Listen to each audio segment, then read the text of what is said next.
নবীজি সাল্লাল্লাহু আলাইহি ওয়াসাল্লাম যেই গাধার পিঠে চড়তেন, নবী পাকের ইন্তেকালের পরে ওই গাধা নিজে নিজে কূপের মধ্যে পড়া নিজের জীবন দিয়ে দিয়েছে।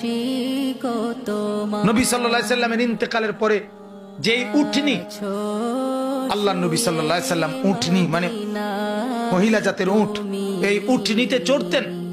সেই উটনি জান্নাতুল বাকি কবরস্থানের পাশে গিয়ে এমন ভাবে বসছে, একটানা 2 সপ্তাহ কোনো খাদ্য খাবার না খেয়ে, এক ঢোক পানিও না খেয়ে নিজের জীবন নিজে দিয়ে দিছে, মরে গেছে রাসূলের বিরহে। হযরতে আব্দুল্লাহ ইবনে যায়েদ ইবনে আব্দে রব্বিহি নবীজির একজন সাহাবী। সর্বপ্রথম আজানের যে বাক্যগুলো যিনি স্বপ্নে দেখছে, এই সাহাবী আব্দুল্লাহ ইবনে যায়েদ ইবনে আব্দে রব্বিহি, এই উনি বাগানের মধ্যে কাজ করতেছিলেন, খেজুর বা আঙ্গুরের বাগানে। এই অবস্থায় ওনার কানে আওয়াজ পড়ছে সরদারি দো আলম নবীজি ইন্তেকাল করছে।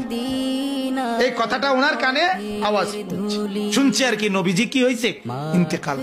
সাথে সাথে কিতাবে আছে, উনি হাত তুলে আল্লাহকে বলছে, আল্লাহ এই চোখ দিয়ে যদি এরপরে আর নবীকেই না দেখি তো মাওলা তোমার কাছে ফরিয়াদ, এই চোখ দিয়ে যেন আর পৃথিবীর কিছুই না দেখি, এই কান দিয়ে যদি তোমার বন্ধুর কথা না শুনি। রব্বুল আলামিন যে চোখ আর নবী দেখবে না, এই চোখে আমি আর কিছু দেখতে চাই না। যে কান আল্লাহর নবীর কথা শুনবে না, সেই কান আর কিছুই শুনতে চাই না। আল্লাহর কসম কিতাবে আছে, আমরা নিজে বুখারীর শরহ ব্যাখ্যা গ্রন্থে এটা পড়ছি, পড়াইছিও ছাত্রদের। ওই সাহাবী এরপরে আর মৃত্যু পর্যন্ত কোনদিন আর কিছু চোখেও দেখে নাই, কানেও শুনে নাই। উনি আপনার অন্ধ হয়ে গেছে এবং উনি আপনার বয়রা বধির হয়ে গেছে। তাহলে কি পরিমাণ বিরহ আমি এটা বুঝাইতে চাই। নবী পাক সাল্লাল্লাহু আলাইহি সাল্লাম সেই তাকেও কি যাইতে হইছে, কবরে যাইতেছে।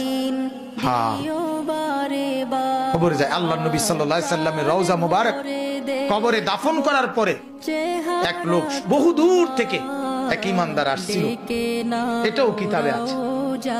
আয়েশা আল্লাহর নবী সাল্লাল্লাহু আলাইহি সাল্লামকে আয়েশার পায় নাই, দেখে নাই, এই কবরের মাটির মধ্যে চিৎকার দিয়েই জীবন দিয়েছে।